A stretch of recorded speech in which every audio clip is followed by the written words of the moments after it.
Guys, can you listen to me?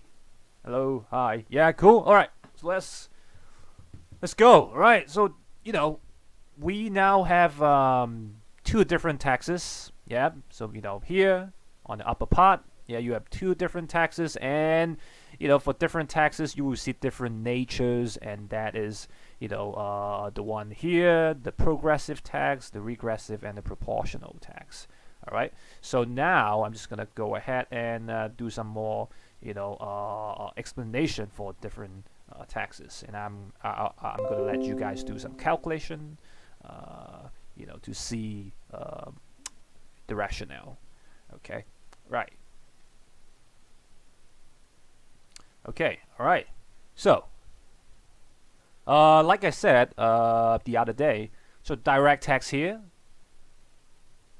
is mostly about income or wealth. All right, it's mostly about income or wealth. So when you think about like income tax, corporate tax, anything about people's revenue, income, wealth, that will be a direct tax. Okay, because you directly charge the tax to the people who earn, some sort of income. All right, yeah. So simple concept right here. So direct tax, there you go. Okay, and the tax burden, you cannot really shift it to other people because you earn the income, right? So you cannot really do anything else to shift that tax burden to other people. So that's what you will see in the nature of direct tax. And when we get to indirect tax, okay, like I said, like I introduced the other day, it's all about the goods and services. Okay, all right, or you can say activities. All right. So for those items, you can actually shift the tax burden to other people by increasing the price of that good or service or the activity. All right. Yeah. So those are most basic concepts for the two types of taxes. Okay. All right.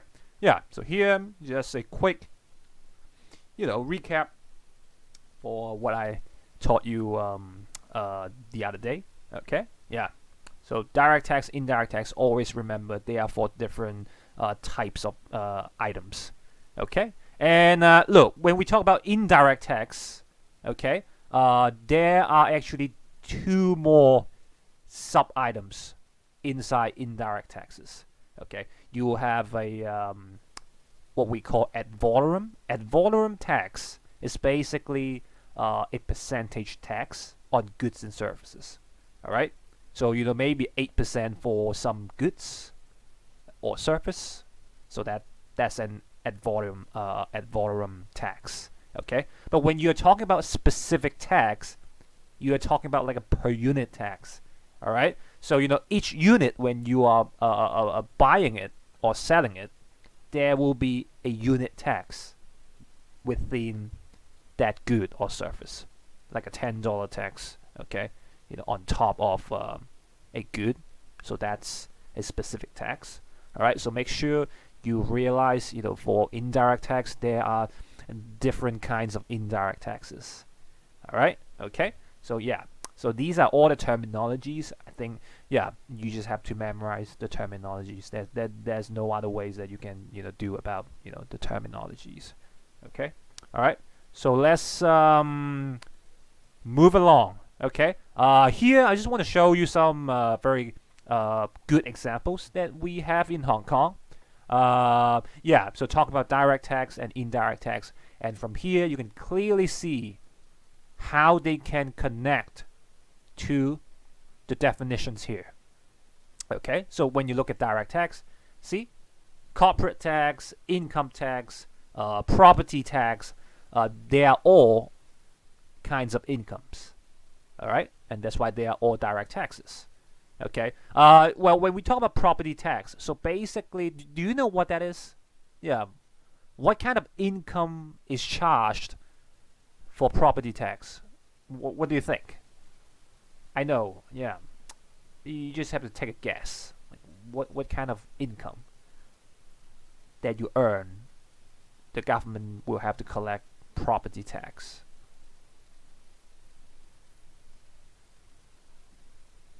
Anything, guys?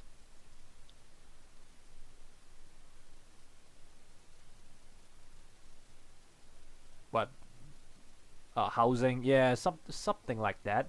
But in what way? Yeah, like yeah, rent. Okay, yeah. So here, look, you get the idea, right? It's always about a kind of income. So here, it's about housing, but what kind of income that you can earn from housing. So for this one here, is always about rent. So the rental income that you have for the properties that you have, you will have to pay property tax in Hong Kong. Okay, all right, yeah, all kinds of incomes, direct tax. Okay, and when you look at indirect tax, look, like what you saw here, is always about goods, services, or activities. So when they are always about goods, services, and activities, look at them. Hotel accommodation tax. Yeah. So what kind of services this tax is charging on?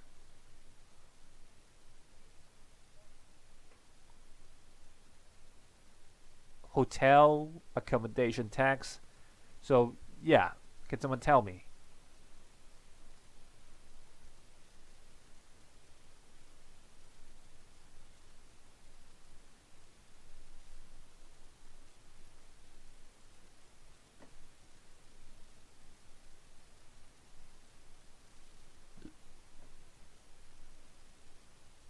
Okay. Yeah, visitors or tourists, when they rent a hotel room, there will be a tax. Okay. So uh, renting a hotel room, that is basically a service provided by a hotel. Okay. So every time when you're paying for a hotel room, the price that you pay for, there should be a specific amount, which is a tax. Okay.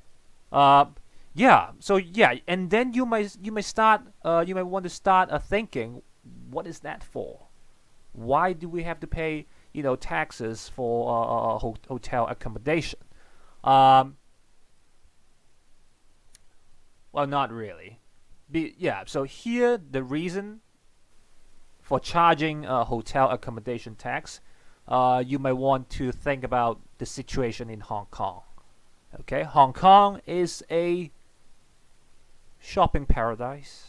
Yeah, it's always good for tourists. Tourists, they love going to Hong Kong, and yeah, and then you can further develop your answer or your thinking. So if I am the government, if I want to make some money, if I want to make some government revenue, so where should I charge the tax on? Then this one can be a very good source of government revenue.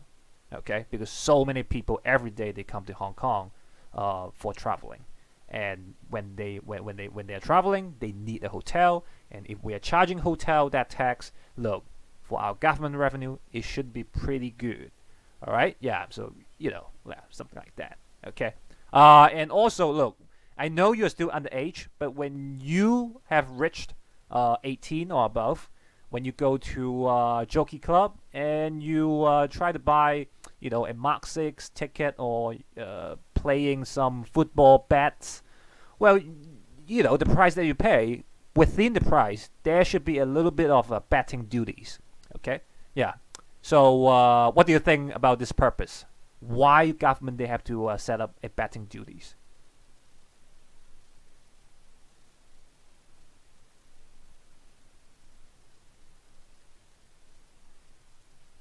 Yep, yeah. There you go. Common sense. Okay, because we just don't want people to gamble too much. Okay, so that's why we try to disencourage the people by setting up a tax on any betting activities. All right, yeah, and then you have so many other indirect taxes in Hong Kong.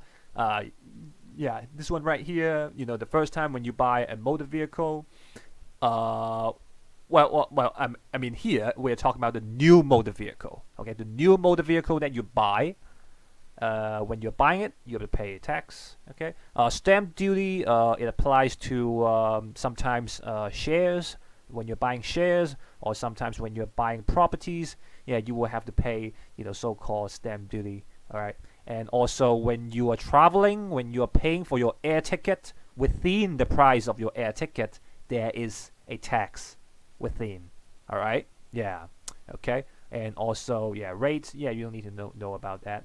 And here, look, in Hong Kong, um, we don't really charge taxes on many goods and services. Okay, we only charge taxes on specific goods like cigarettes, alcohol, and petrol. Okay, yeah, and we call that duties on dutiable commodities.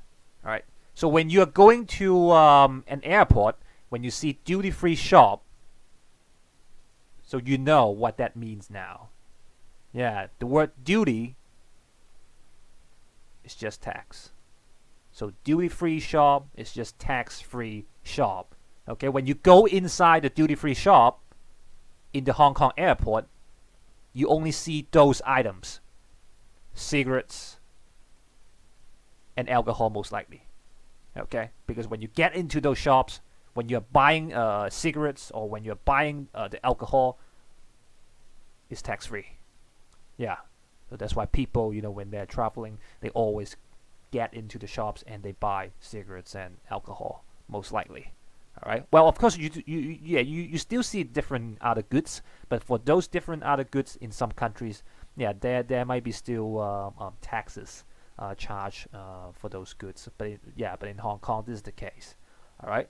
Yeah. And some other taxes, very weird taxes. So when you are traveling through a bridge or a tunnel, you are actually paying a tax within the tunnel toll.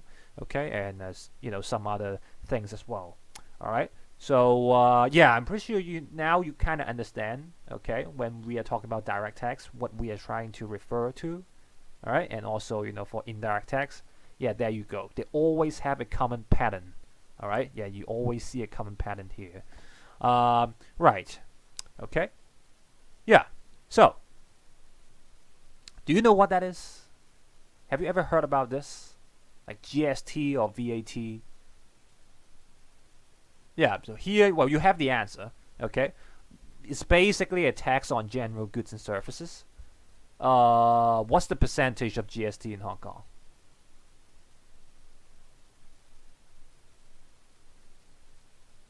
Anyone?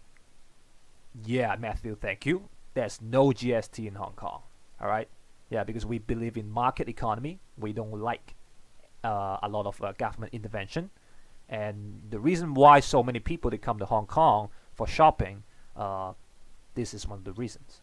Because we don't have any GST apply on goods and services. Okay, whatever you buy in Hong Kong, except cigarettes, petrol, and alcohol, there's no tax. All right, when you are enjoying any kind of restaurants or any other services, there's no tax. But in some other countries, you do see GST or VAT. They're basically the same thing. All right, because for the governments, they still want to find some ways to earn a little more government revenue so that they can spend on the society. And this is one very good way to do that. Okay. And I think it'll be great if you can use this one as an example. This is one very good indirect tax example because it basically applies to all general goods and services. Okay, so let me show you some example that I have collected. Wow, today my computer is so slow. I don't know why. Maybe it's running a virus and antivirus program. I don't know. Okay, so here, please look at my collection, right, of the receipts from different countries.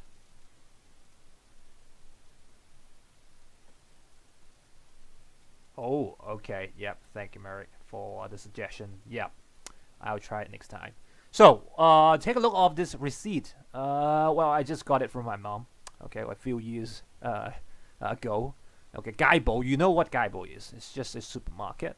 And my mom just bought some veggie that day for $4.2. Okay, and look at the receipts. There is no tax. Okay, there's no tax when you're paying $4.2 for your veggie. That's the price. Okay, yeah, and so that's why Hong Kong no GST. But when you look at other countries, let's say when you're looking at Japan, yeah, so I think a few years ago I went to Japan, and I just bought a hat, okay, for 1,900 yen. Okay, for 1,900 yen. So at the end, look, I wasn't paying 1,900 yen. I paid 2,052 yen instead, right? So you can see that 152 yen extra is the GST. Yeah, when you look at the Chinese word here, 消費稅, right? Okay, so can someone tell me in Japan what's the percentage of the GST? All right, guys, yeah, stop fooling around. So what is the percentage of the GST in Japan? I mean, in this case right here. Yeah, in this case right here. Yeah, you know how to calculate it, right? Okay. Yeah, 8%, right? Okay. Yeah, so there you go. So back in the days, it was.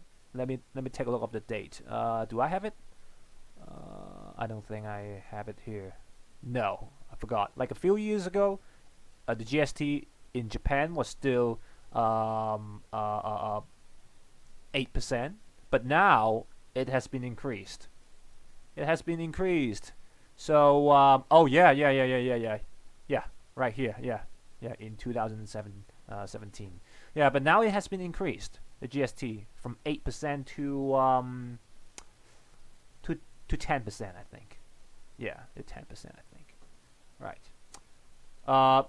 So there you go. So that's a real case of GST from Japan. In different countries, you have a different percentage. In Japan, in this case, is 8%. But when you go to another example, let's not take a look of this one here. Well, Legoland, I don't know if you guys went there before. It was a great place. But if you like some very intensive, like rides, then this one is not for you. Okay, yeah, they only have something like a baby ride. Yeah, yeah. If you don't enjoy something simple, then this is not the kind of amusement park that you would like to go to. Yeah. So, but when you look at another country here, let's say South Korea. Well, I don't really read the language, okay, but this shop here is basically something like a 7-Eleven, and I remember I just bought some drinks and snacks that day, okay, and I spent 3,600 won, okay, but at the end, look, that 3,600 won was already including the GST. So without the GST, it was only 3,273 won.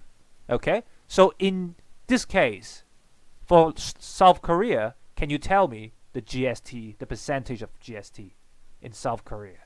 What is it? Come on, do some quick calculation. Yeah, Robin. Yeah, thank you. So that's 10%. Okay, so in different countries, they do set a different percentage for the GST. Okay, and so many countries they do have GST. In Hong Kong, we don't have it. That's why people they love to come to Hong Kong for shopping. Okay, because the things are more cheap, right, compared to other places. We don't have to pay taxes. Okay, yeah. So yeah. So there you go. All right. So very good examples to show GST or VAT. Even when you go to Dubai, they will charge you for VAT. Okay. Yeah, right. Right, so now, okay, more calculations, simple calculations. So, yeah, you can always go to refund. Yeah, let's say when you go to Japan, you are paying taxes, but at the end, because they have some tax refunding program, so as long as you have consumed a specific amount of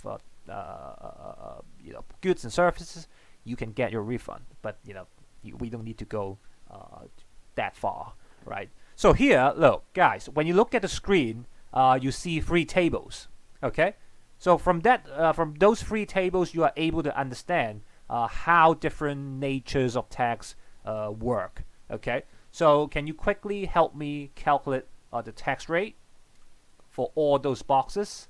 Okay, so here, look, for the first table, look, it's just saying when you have 1,000 of taxable income, you are paying $100 for the tax. So you want to see how much tax rate we are referring to, and same concept goes to the other boxes. All right, yeah, I think you can actually tell me while you are calculating the numbers. So I want someone to type the numbers for the first table here. Okay, so Julian, all 10, right? So all of them in the first table, right? Robin, thank you. 10%. Okay, very quickly, right? Yeah, so if this is the case, then we understand for the blue table we are talking about proportional tax, because we always look at when the taxable income is changing, what will happen to the tax rate. Okay, and in this case, when the taxable income is changing, the tax rate is not changing at all. It is always staying at 10%, so we can confirm this is a proportional tax. All right, what about the red table? Come on, someone give me all the numbers for the red table. Okay, 10, 5, and 3.33. So what kind of tax nature that is? Yeah, you guys got the right numbers. Yeah, using 100 over 1,000, using 100 over 2,000, using 100 over 3,000, which you will get all the percentage. Well, of course, you need to multiply it by 100 at the end. Regressive, right? Yeah, so once again, so simple. Yeah? Looking at the taxable income, when the taxable income is changing, the tax rate is changing as well. But how does it change? When the taxable income is increasing, the tax rate is actually decreasing. All right? So if you see this negative relationship, you know it's a regressive tax. All right? Yeah, very simple. What about the very last one, the table? Yeah, the purple table. Okay, 10, 20, and 50, progressive. All right, so there you go. Same concept applies into the purple table, and at the end you will find 10, 20, and 50% when you have your taxable income increased. All right, so we can confirm that's a progressive tax. And on the right-hand side, I just show you a summary. Okay, how you can determine different natures of tax. All right, just like what I've introduced the other day. Simple, right? It's very simple. As long as you know how to identify them, you'll be just fine in the exam. Okay? Yeah? Is that simple enough? Right? So,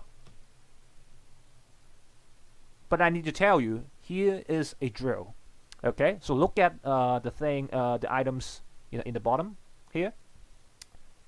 In general, always remember this. Always remember this. A direct tax always has a nature of progressive tax or proportional tax. Okay? Yeah? All right? Remember that. So direct tax is all about income, right? Usually, when you look at different countries, when they're charging taxes on different kinds of income, they are always in the nature of progressive tax and proportional tax. Yeah, so when you look at the case in Hong Kong, the salary tax that I pay is in progressive tax. The more income that I'm earning in CKY, the higher the tax percentage I have to pay for, at the end of the year. All right, okay? So make sure you remember the relationship between them, okay? Direct tax, it has to be progressive. Well, most likely progressive, but sometimes you will still see a proportional tax, okay? In other words, indirect tax, you always find it regressive. Okay, and I'll show you why it is always regressive very soon. Okay, I'll show you very soon. All right, yeah. And here I have a question. Look at the question here, guys. So when taxable income increases, tax payment increases.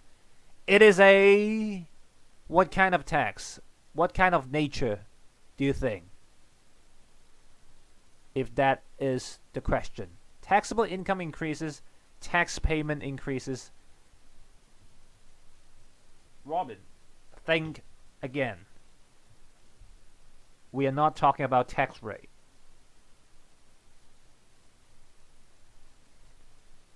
Yeah, Julian. So, yeah, okay. Make sure when you are trying to identify the nature, you are looking at the taxable income and tax rate, not the tax payment. Okay, if you look at the tax payment, you will get it wrong. Okay, look at the table here. When you're looking at the blue table, the taxable income is increasing, and the tax payment is also increasing. But at the end, it is just a proportional tax. Okay, and when you look at the purple table, the taxable income is increasing, the tax payment is also increasing, but this time this is a progressive tax. All right, but at the same time, you can also make when taxable income is increasing, tax payment when it is also increasing, you can also get the result of a regressive tax. Yeah, you can do that as well. Yeah, let's say now it's going from 100 to 150. The tax rate is still smaller than 10. Yeah, the tax rate is still smaller than 10. Okay, and if you are changing the third one to 160, the tax rate will be even smaller. Okay, so in this question, it can be proportional tax, it can be regressive tax, it can be progressive tax. So we cannot really determine what kind of tax that is if a question is asking you, something like that. All right, so make sure, look, mathematically, you need to know how to tweak around, the numbers and get that kind of idea. All right, okay, do not memorize, all right, the pattern, because, there are so many ways that you can look at it. All right, okay, yeah, it's just, mathematics here. Okay, simple mathematics, right? Matthew, if someone buys alcohol, then doesn't that mean the tax rate is decreased, so the discouraging effect is reduced? Well,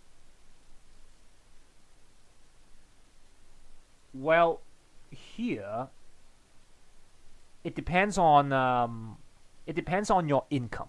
It depends on your income. Okay, yeah, it really depends on your income. Because at the end, look, if the tax rate is high enough for alcohol, you can discourage the poor people from consuming the alcohol.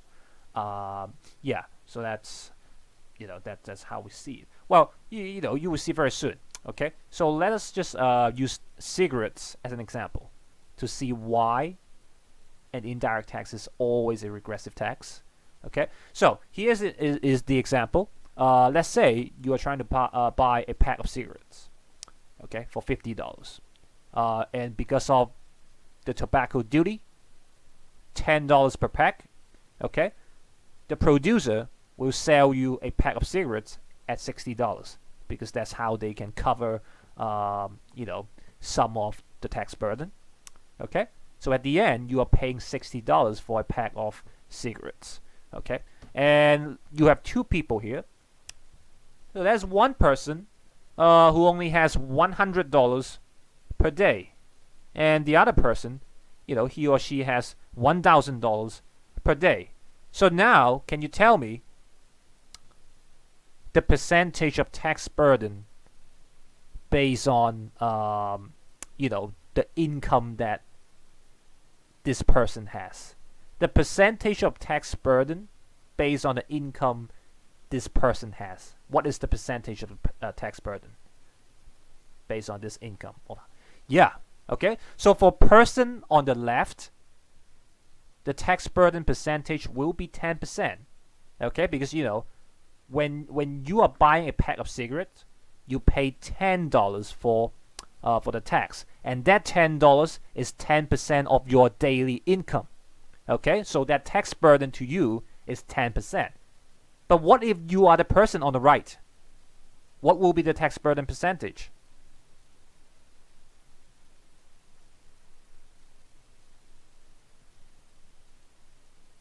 Hey, come on.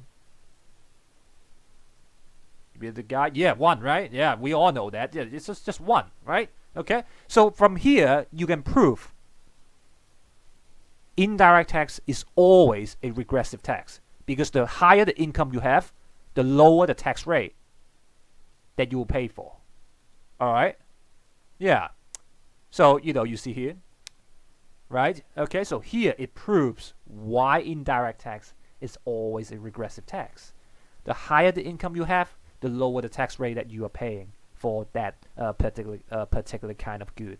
Okay, so for the poor people, just quit smoking. Okay, but if you are wealthy enough, yeah, just keep smoking. Okay, yeah, well, yeah, because that's the case. Look, it's kind of bullying the poor people. So if you're poor, it's not good for you to smoke. But if you're rich enough, then smoking is such a normal thing. It doesn't really bother you. The tax doesn't really bother you. So the effective of the tax to the rich people doesn't really do much. Well, I mean, yeah, Robin, this is how we evaluate different policies. Okay, originally different policies, they are trying to aim for something good, right? They're trying to aim for something good, and that's why you already know the very obvious benefits from different policies, and that is the reason why we always need to look at the side effects. Yeah, because we already know the potential benefits from those policies. So it's our job to see if that is really effective or not. Okay. Well, Julian, yeah, that's one. Wait, the PPT.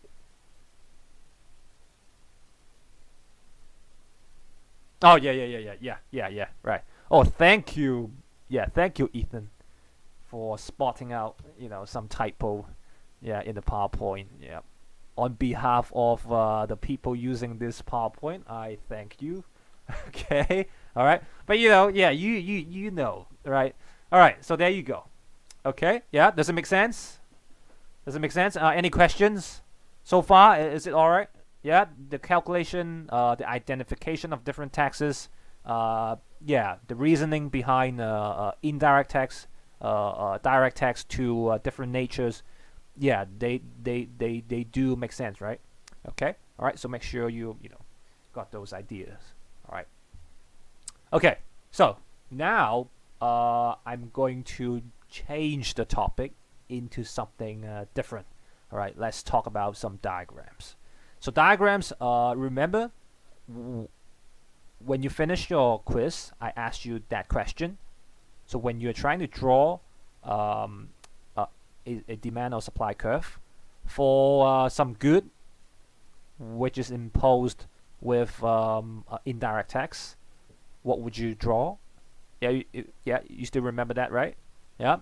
So can you tell me again? So if you are trying to explain there's a good being imposed by some indirect tax, how do you draw the diagram? What is going to be shifted? Okay, supply curve shifting to the left because of what reason? Why the suppliers they would supply less? Okay, the cost of production increases. Yeah.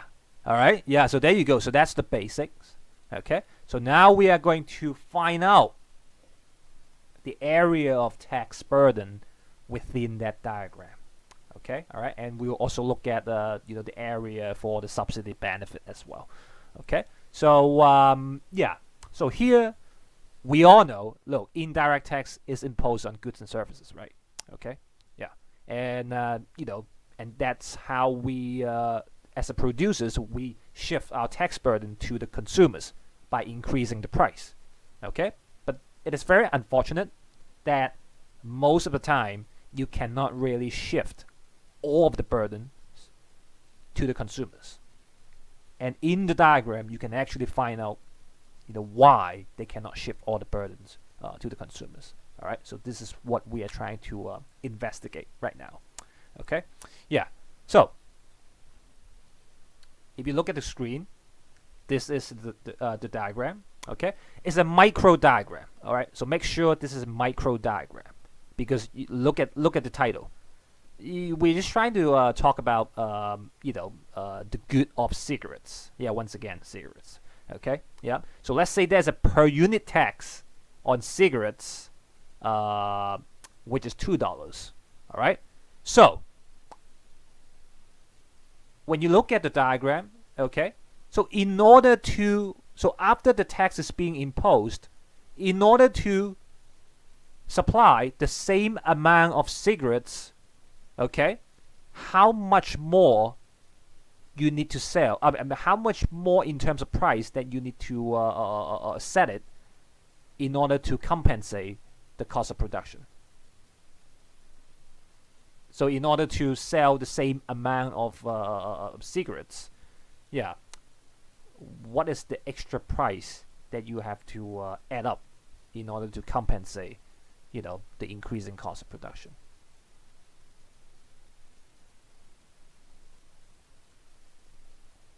Per unit, I mean. Yeah, you just plus 2. Okay, and look, guys, and this one here, S1, is your original supply schedule.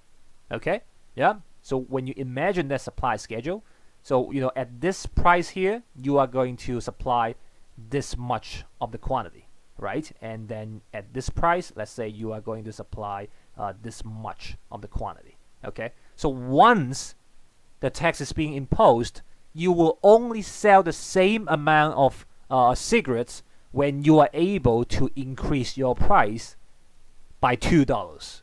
Okay, and that's why you have this parallel shift. Okay, does it make sense? So if that is the case, can you tell me what is the distance here? The distance between the two supply curve, the vertical distance. The vertical distance here. Can someone tell me if that was the rationale, then what is it? What is this distance here? The vertical distance. Yeah, because it's a parallel shift, so it doesn't really matter. So it could be a vertical distance here. Yeah, 2 unit upward.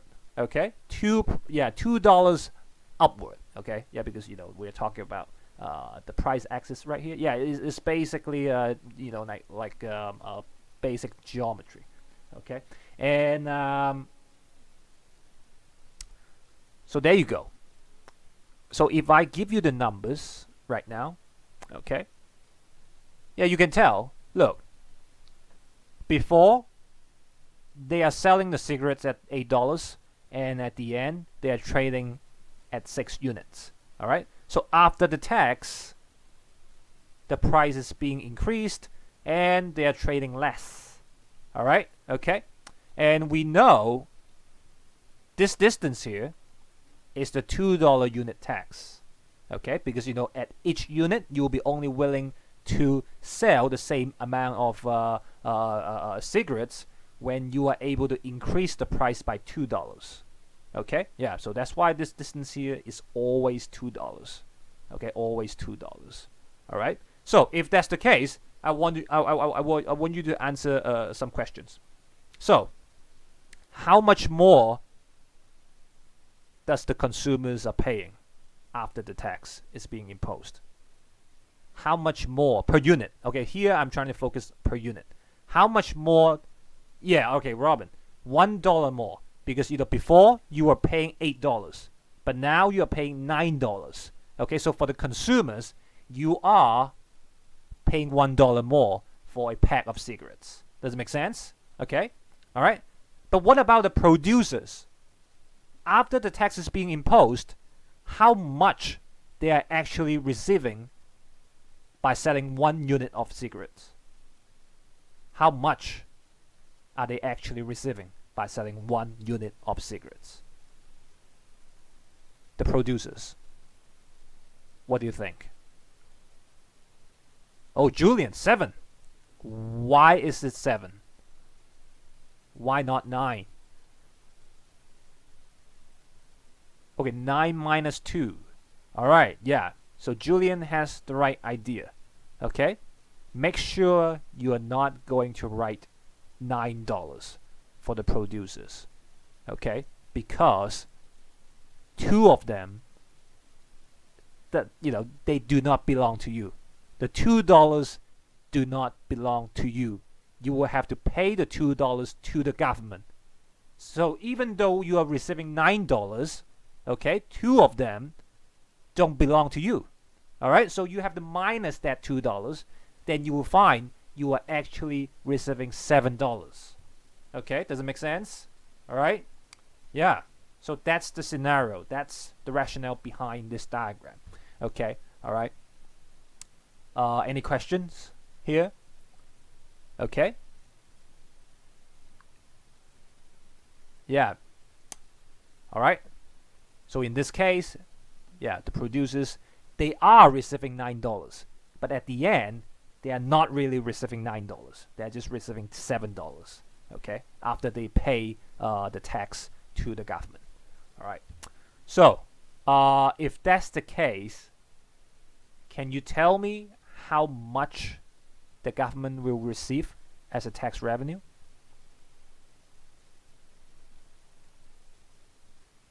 How much the government will receive as a tax revenue in this case? So for each unit of the cigarettes that you have sold, that you have transacted, there will be a per unit tax. So what is the total tax revenue the government will receive at the end? The total tax revenue. The total tax revenue at the end.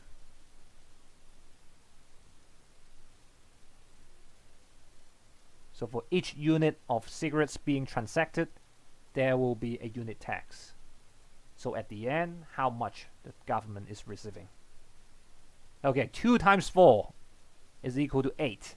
Alright, there you go. Okay? Yeah, because the per unit tax is $2.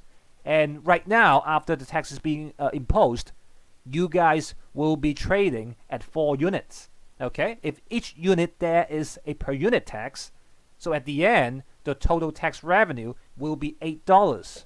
Okay? Alright? Yeah? And you see here, you can actually draw the area of tax revenue in this diagram. This vertical distance, still remember, is that $2. Yeah? That vertical distance between the 2 supply curve is $2, right? Okay? So here is the drill. Go to the new equilibrium point, draw a vertical line, that's the $2, okay? And you'll be able to find the actual price the producers they are receiving. Okay, because 9 minus 2, okay, so 7 is the actual price the producers they are receiving. Okay, all right. And if you're using the equation provided by Julian, 2 times 4, 2, which is the per unit tax, 4, which is the unit they have transacted, then you will find this rectangle here is your total tax revenue. Okay, it is the tax revenue received by the government. Or in other words, you can say this is the total tax burden contributed by both consumers and producers at the end. Okay, it depends on which stakeholders that you are trying to focus on. All right, but this area here, yeah, that's the tax. That's the total tax. All right, based on cigarettes. All right, yep. Any questions here? Any things that you want to ask?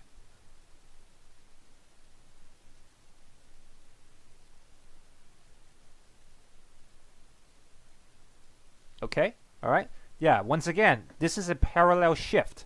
All right, and that's why, look, anywhere between the 2 supply curves, yeah, the gap, the vertical distance will be always the per unit tax in this case. 2, yeah, here you have 2, 2, 2, 2 anywhere. All right, yeah, the vertical distance, that's 2. Okay, all right, yeah, parallel shift. Right. Yeah, sure. This one.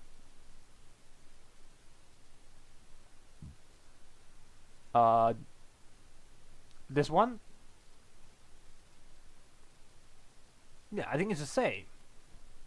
It's basically the same.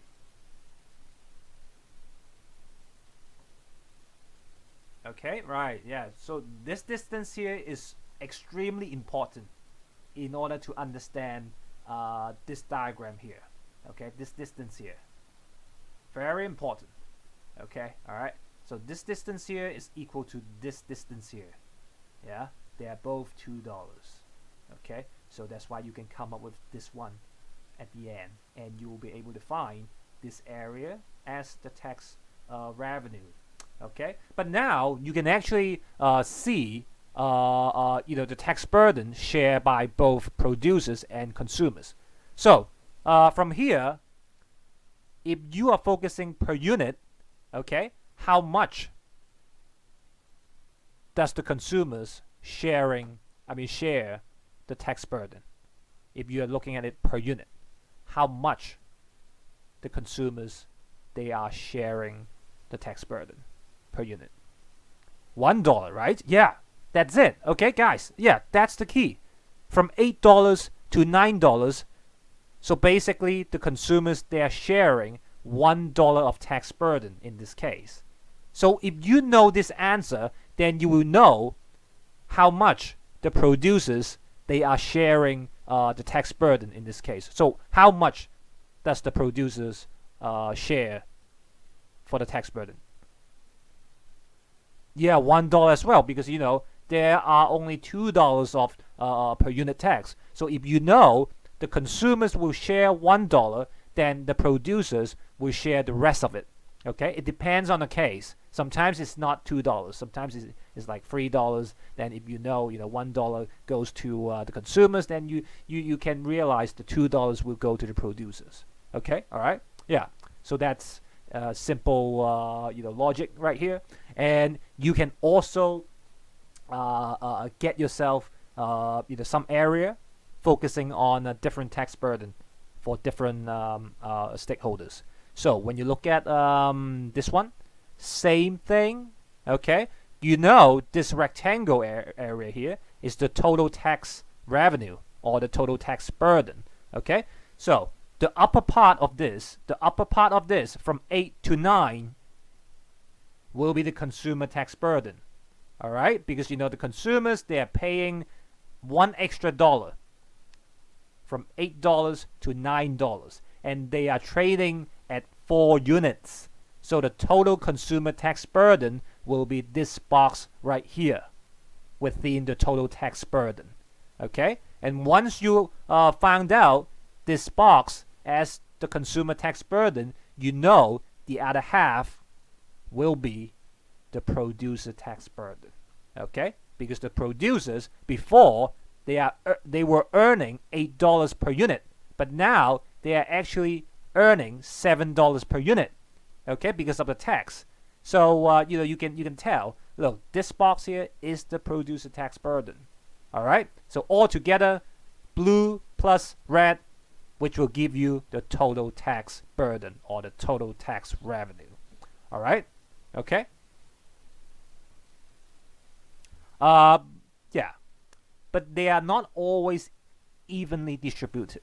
Okay, they are not always evenly distributed. Okay, all right, yeah. So, think about it. In what case, in what scenario, the consumers will pay all the tax burden? Anyone? You can actually create a scenario where the consumers they will share all the tax burden. There is no producer tax burden.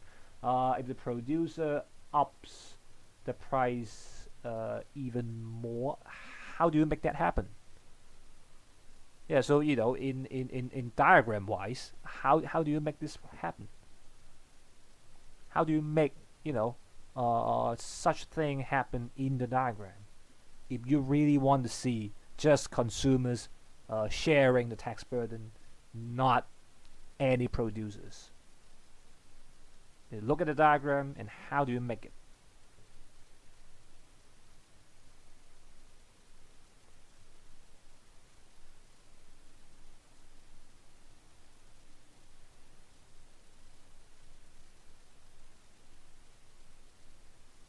Okay, I think James actually got the right idea. It's all about the PED. It's all about the PED. Look at this. When the PED is this much, okay, you are going from this point to this point, right? Okay, if you're going from this point to this point, it's only $1 the distance. Okay, so that's why, look, the consumers, they will only share $1 of the tax burden. So you need to find a way where you are going from this original point to this point right here, so that once the supply curve is shifted to the left, the price will go up by $2. Okay, so if you want to achieve that, just give me a second. Is lagging very hard. Okay, all right. You see here, if I can change the demand curve to something like this, yeah, and we know the distance here is $2. Okay, so now with the demand curve being the vertical line here, the new equilibrium price will be $10 instead. So the consumers, they are paying $2 more once the tax is being imposed. Does it make sense? Okay, so if this is the case, then the consumers, they will share all the tax burden. Okay, and you can actually explain it using the PED, because they don't really care how much the price is changing in this case when the PED is 0. Okay, all right. So this can be, if this is the case, this can be something like cocaine. Yeah, let's make cocaine legal in this case. All right, even cocaine is legal. Okay, people, they will get super addictive when they are consuming cocaine, and at the end, when you are trying to put a tax on cocaine, people don't care. People would not buy less because they're super addictive to cocaine. They will consume the same amount of cocaine even when you put whatever tax on cocaine. So at the end, look, the consumers, they're willing to pay for the full price, of the unit tax. All right, so it's all depending on the PED of your demand curve. Okay, well, you can try it, okay, in your free time using different level of PED and see how it will change the proportion of different tax burden, okay, based on different people. All right, yeah. So so there you go. All right. Any questions here? Well, I don't think in the exam it will be that difficult asking you, questions like that. But it's good to know. Okay, it's good to know how you can really play with this concept here. Okay, so just it's not always equally distributed. All right, it all depends on the PED. Okay, all right, yeah. Any questions before we go?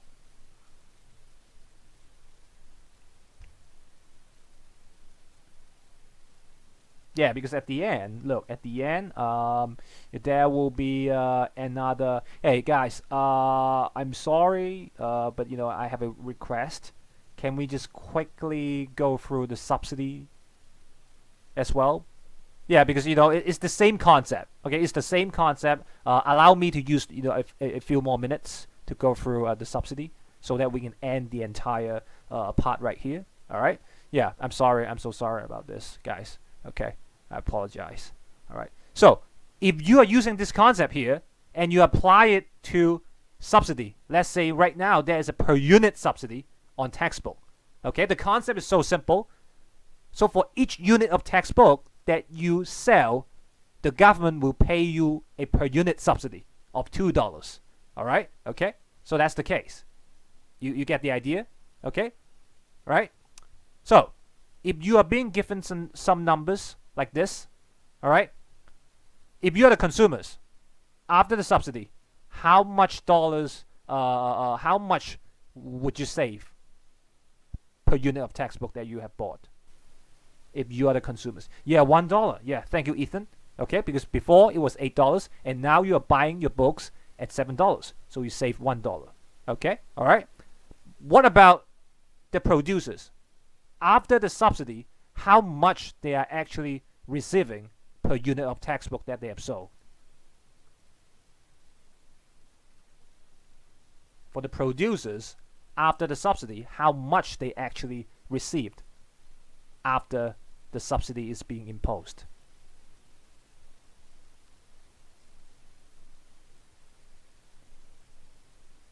So they are selling it at $7. Yeah, Ethan, that's right. Same concept applies. Okay? They are selling the books at $7, but don't forget, each unit of textbook that you sell, there is a $2 subsidy into your pocket. Okay? So you are receiving $7 from your consumers, but the government, they will give you $2 more. So at the end, you are actually receiving $9. All right? Okay? Yeah. Same concept. Okay? Applying into a subsidy. It's just the opposite. It's just the opposite. All right? Yeah. So the supply curve is shifting to the right. So, same thing. This distance here. What is this distance here? Between between S1 and S2, the vertical distance here. What is this distance?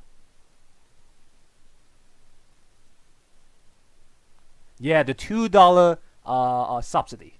Okay, so can you now tell me the total subsidy the government has to pay for in this case? The total subsidy the government has to pay for in this case. How much the government has to pay for the subsidies in this case? $12. That's right. $2 of the subsidy per unit times the unit that they have transacted, which is 6 units. Okay, because per unit that you have sold, the government will pay you $2. So using 2 multiplied by 6, there you have 12. Okay? So if you are looking at the diagram, you want to show that area of total subsidy. Once again, at your new equilibrium point, you draw a vertical line. Boom. Like that. Okay, this distance here, that's the $2. Okay? And, because you are trading at 6 units, that's how you get this total subsidy area. Okay? Does it make sense? Yeah? And at the same time, you can really find how much benefit the consumers is getting and how much benefit does the producers get as well. All right? So for the consumers, how much per unit benefit they get? For the consumers, how much per unit benefit that they get in this case? From the subsidy. How much benefit do they have per unit? Yeah, Robin, just $1 because you are saving $1. So that's $1 benefit, okay, that you will get from the subsidy as a consumer. All right? So once you know this is the per unit benefit that you will get from the subsidy, then you can come up with how much the producer they will get for the per unit benefit from the subsidy. Okay, and which is $1 in this case because before they were selling their books at $8, but now after they have sold 1 unit of book, they are earning $9. Okay, so there's $1 extra for the producers. Okay, so if you're using the same concept to draw their consumer or producer benefit area, then you will see something similar. So here, okay, the bottom half of this total subsidy, it belongs to the consumer, because the consumer, they're saving $1 from $8 to $7, and now they're trading at 6 units. So that's the area of consumer subsidy benefit. And once you know this area, then you can come up with the another area, which is the one on the top, that is producer subsidy benefit. Okay, so altogether, red plus blue, which will give you the total subsidy benefit, or you can call that total subsidy expenditure if you are looking from the government perspective. All right, same concept, right? They are the same. Well, not really the same, but the concept is the same. Okay, all right. Any question before you go? Yeah, so we are done with the 2 diagrams already. Does this really happen in real life? What do you mean?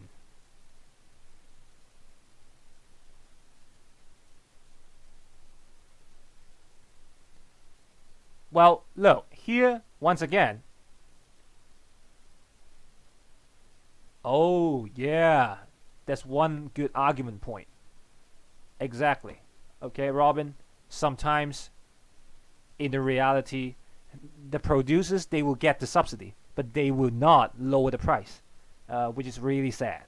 Okay, yeah, so when you're doing some argument, some evaluation on something related to subsidy, you can actually use that point for your argument. Okay, but if you are looking at this theoretically, you will see something very optimistic. Okay, when the government is giving you a subsidy, so you just you always hope, right? Once you have the subsidy, you can lower the production costs, and the consumers, they're able to enjoy the goods at a lower price. Yeah. Yeah, right. So unless it's like parking shop and getting money, yeah, they need to give out. Yeah, unless you are compulsory to give them benefits once you have received the subsidy. Otherwise, look, for the producers, I don't think based on their self-interest, behavior, they will do something like that. Okay, yeah, because people, they all have their self-interest at the end. They are all very greedy, and they have unlimited desire. Yeah, it's really sad. Okay, so there you go. And for this one, look, they're once again same concept. They are not always equally distributed. It all depends on the PED. So when you're changing the PED, the proportion between the two will be changed as well. All right. So when you have your free time, you can try using different level of PED and see at which level the producer will get bigger or smaller. Yeah, just go try it yourself. All right. Yeah. So that's all for today, guys. Okay, thank you for the extra time. Okay, I appreciate it. All right. Yeah. So now I think we are catching up a little bit. Okay, for the contents. Yeah. So if there's nothing else, guys, I think I'm going to let you go. All right. If you still have questions, you can put it in the chat. I'll still answer your questions. If you don't have any questions, then I'm gonna let you go.